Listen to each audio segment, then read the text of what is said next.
So I think that we are now joined live once more by Carlos Montero, our special envoy. He is in Washington, D.C. He has joined us throughout this night.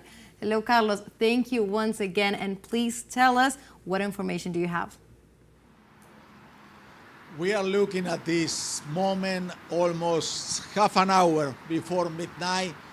Wisconsin, Michigan, and Pennsylvania. Those are the chances. I think at this time of the night, the only chances Kamala Harris has to win the election.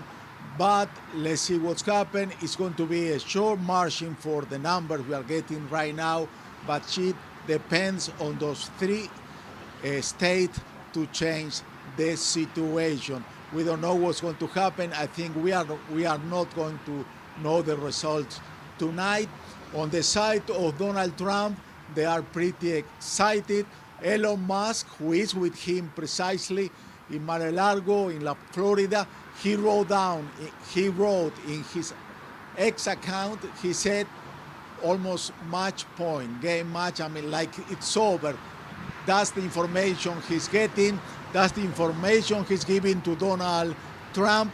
And like I told you before, it's something really amazing. I was listening to you when you were talking about when Donald Trump lost the last election, 2020, many people, I was included, said he's not going to come back. He's not going to come back. That's the end of his political career. Then we have problem with the justice. He was prosecuted, but he's back. He's back and he's doing a great election and he's really close. We don't know yet, but he looks like he's close to win the election. And you were talking about something that's not common, but it reminds me that I'm from Argentina. I was born in Argentina. That the Cristina Kirchner, she left the presidency. Her party lost. Mauricio Macri took over, and everybody, all the specialists agree, it's the end of Cristina Fernandez de Kirchner. She's not going to come back. She cannot come back. 4 years later, Macri lost the election, and Cristina, in something that you have to study what she did because it's something politically amazing. She's back in power. She's back in Casa Rosada. Was for Argentina the White House, but as vice president, she put somebody else, Alberto Fernandez, as president. So that, I mean, it's amazing. And what I'm talking about here is that the same way that many of us, we thought that Trump was dead politically, Cristina Fernandez de Kirchner, she survived like the ave phoenix. She raised from the ashes. But that's something amazing. We are going to study. We are going to study also in the future how come Donald Trump can revert. We can analyze the situation. There are many positions we can say. Some people say the economy is not doing as great as the papers show you, because the World Bank, they're saying USA is doing great, the Wall Street is doing okay, but the people that Trump know how to talk, how to convince, they feel that they are not doing good. They think that America is not what should be, is not America great, like Donald Trump is promising. Make America great. American is for American people. And that's the way, I mean, he's getting close to be very close to get back to the White House. We have to see if he wins the election, what's going to happen with the Congress, because it's something that we have to pay attention to see what's going to happen. So far, what we've been watching, there are a lot of extreme right, like Cuban American who are back, Maria Elvira Salazar, Diaz-Balart, they won. They are in the lower house. Also, Chris Scott as a senator.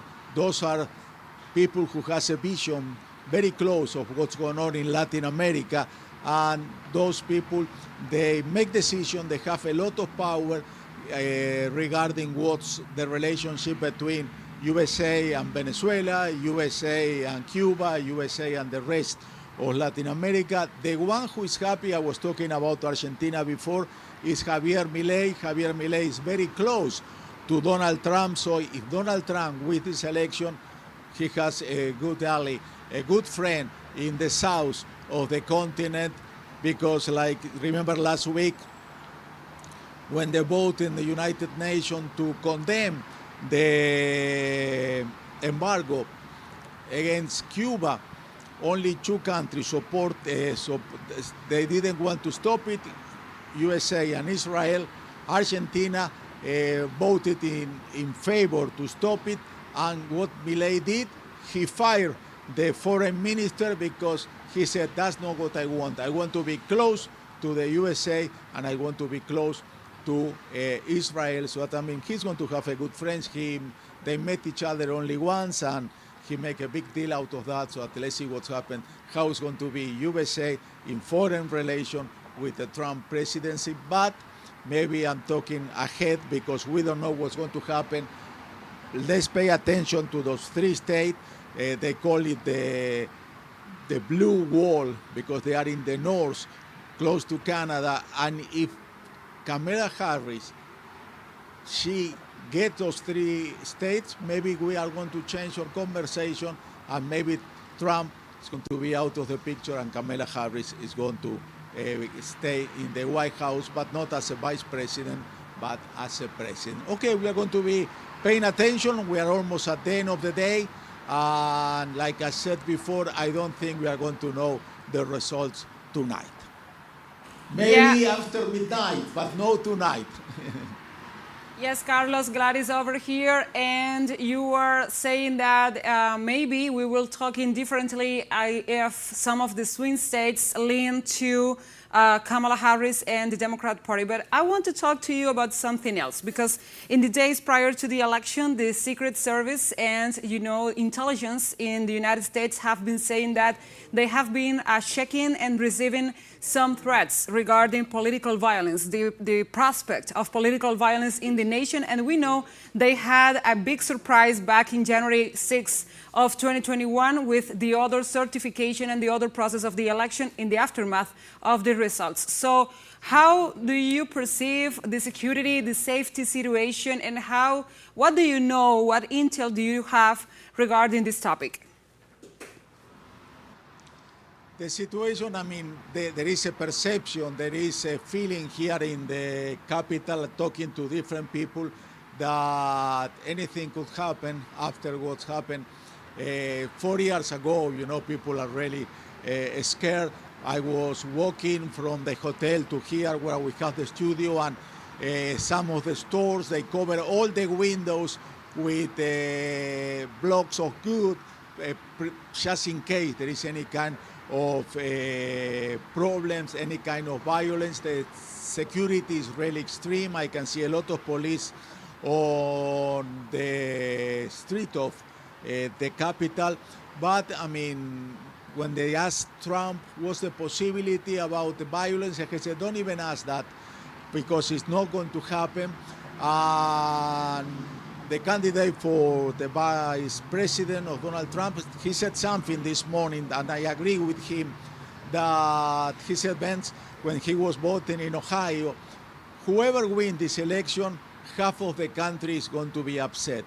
That's true. The country is divided, but violence, I was scared at the beginning of the day. I didn't know what's going to happen, but hopefully it's not going to be a watch group who was monitoring the election. They said, everything went smooth. There were little incidents, some were malfunction in the computer systems, but nothing serious. So at the election, they didn't show to have any kind of problem. And let's see what's happening in the next hours. But I was expecting maybe something was going to happen, but at this point, after being here for so long, I think that problem is past. I hope so, mostly. Yeah, we know that so far it is calm, but on the morning time we had some reports regarding some individual that tried to get in supposedly Capitol Hill, and he was carrying fuel, and those were the reports in the morning. But I think, and I know, I want to know if you have common ground with me in this, that maybe because Trump is on the lead, is there wise no, advances of this kind of events, of this kind of accidents also? That was an incident, that the police arrest this guy. They are thinking it's somebody who has some kind of mental issues. But if we compare what's happened 4 years ago, you were talking what's going on in the Capitol when the group of Donald Trump, I was really surprised because we did a lot of our coverage in a place behind the White House, and that's the place, like there is a big green space, like maybe 3-4 acres.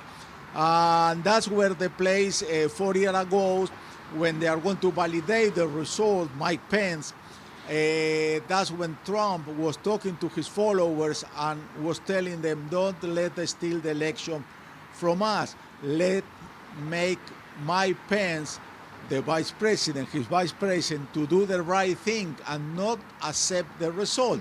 Those people who were listening to him, they ran to the Capitol, and we know what's happened. It was really insane. What happened last Tuesday, Kamala Harris was here, and she wanted to do a meeting in the same place where 4 years ago Trump talked to the followers, and then they ended in the Capitol. And she said, we are Americans, don't want more violence.